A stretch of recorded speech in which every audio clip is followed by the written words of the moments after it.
আসসালামু আলাইকুম ওয়া রাহমাতুল্লাহি ওয়া বারাকাতুহু। কেমন আছেন বন্ধুরা? আশা করি সকলেই ভালো আছেন, ভালো থাকেন এই দোয়াই করি। কিছু কথা বলবো, কথাগুলি ধৈর্য সহকারে শুনবেন। ভালো লাগলে লাইক কমেন্ট শেয়ার করবেন, অন্যকে শোনার সুযোগ করে দেবেন।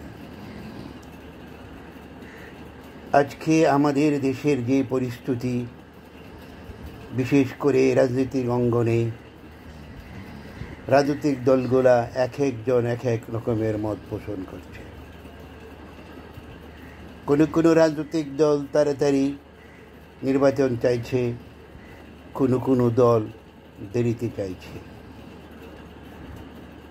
দেরিতে যারা চাইছে তাদের যুক্তি হলো, যে বিষয়ের উপর আমরা আন্দোলন করেছি সবগুলি সংস্কার না হওয়া পর্যন্ত, দুর্নীতিমুক্ত না হওয়া পর্যন্ত নির্বাচন দিলে আমাদের আগের মতোই ফেসিবাদ সরকার তৈরি হতে পারে। বিশেষ করে আমাদের সবচেয়ে বেশি গুরুত্ব দেওয়া উচিত বিচার ব্যবস্থাকে সম্পূর্ণরূপে ঢেলে সাজানো এবং তাদের জন্য আলাদা করে সব কিছু করে দেওয়া, তারা পূর্ণাঙ্গ স্বাধীনতা লাভ করতে হবে।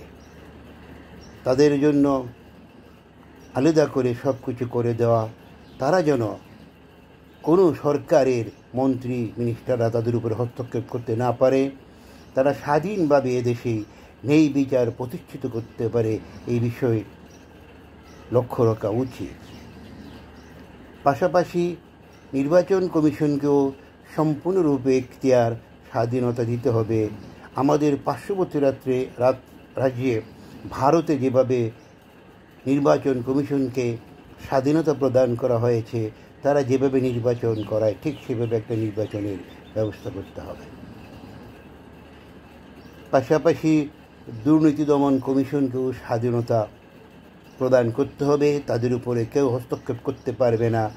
তারা প্রধানমন্ত্রী থেকে ধরে সকল লোকের উপরে তারা তাদের ক্ষমতা প্রয়োগ করে যাচাই বাছাই করতে পারবে, রিপোর্ট তৈরি করতে পারবে, দুর্নীতির সাথে জড়িত আছে কিনা সেটা তদন্ত করতে পারবে। এগুলি হলো আসল জিনিস রাষ্ট্রের। পাশাপাশি আরেকটা জিনিস আমাদের সংশোধন করা দরকার, বিশেষ করে কোর্ট কাছারিতে আমরা সাধারণ মানুষরা,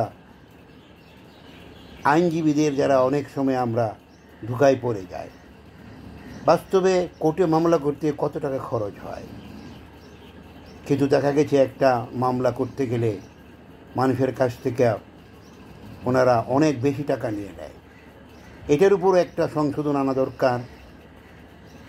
একটা লিস্ট থাকবে যে কোন মামলা করতে গেলে একজন অ্যাডভোকেট কত টাকা দাবি করতে পারেন, জামিন করাতে গেলে কত টাকা দাবি করতে পারেন, এগুলির একটা সীমা রাখা থাকা দরকার।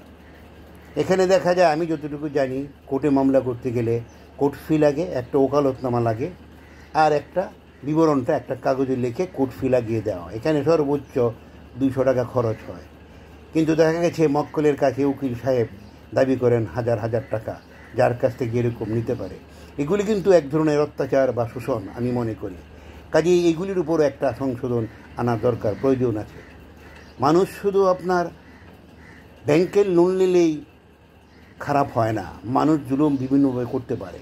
আপনি যদি 1 টাকার কাজ 1000 টাকায় করেন, এটাও কিন্তু জুলুমের সমতুল্য, এবং এটা বড় জুলুম। দেখা গেছে আমাদের দেশে অনেক সাধারণ মানুষ মামলা করতে করতে নিঃশেষ হয়ে যায়। কারণ কি? মামলা তো এত টাকা লাগার কথা না। যেমন মনে করেন একটি তারিখের জন্য উকিল সর্বোচ্চ কত টাকা নিতে পারবে, সেটাও তো ফিস নির্ধারণ করে দেওয়া উচিত। তাহলে দেশের মানুষ ন্যায় বিচার পাবে। ন্যায় বিচার পেতে হলে অবশ্যই বিচার বিভাগকে সম্পূর্ণরূপে আলাদা করতে হবে, তাদের জন্য আলাদা সচিবালয় তৈরি করতে হবে, এবং তাদের সম্পূর্ণ কিছু তারা নিজেরা স্বাধীনভাবে কাজ করতে পারবে।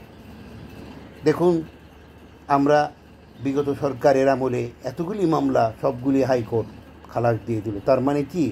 ন্যায় বিচার করা হয় নাই। আমি যতটুকু জানি, কোনো মার্ডার কেসের, খুনের কেসের বিচার করতে গেলে অবশ্যই কমপক্ষে 3 জন সাক্ষী বলতে হবে সচক্ষে দেখেছে এই লোক এই লোকেরে মারছে, তাহলে তাকে সর্বোচ্চ শাস্তি দেওয়া যেতে পারে। তাই আসুন আমরা সবাই মিলে সংস্কারের পক্ষে থাকি। এরপরও যদি কোনো রাজনৈতিক দল বাড়াবাড়ি করে, তাহলে দেশে প্রেসিডেন্ট জিয়ার মতন হা না ভোটের ব্যবস্থা করা হোক। বর্তমান সরকারকে দেশের মানুষ চায় কি চায় না, যদি হা বাক্সে ভোট দেয়, যতদিন পর্যন্ত এই দেশ সুন্দরভাবে সংস্কার না হবে, ততদিন পর্যন্ত বর্তমান গভর্নমেন্ট ক্ষমতা থেকে সব কিছু পরিষ্কার পরিচ্ছন্ন করে সুন্দর একটা নির্বাচন দেবে। এই বলে আমি আমার কথাগুলি শেষ করলাম। ধন্যবাদ।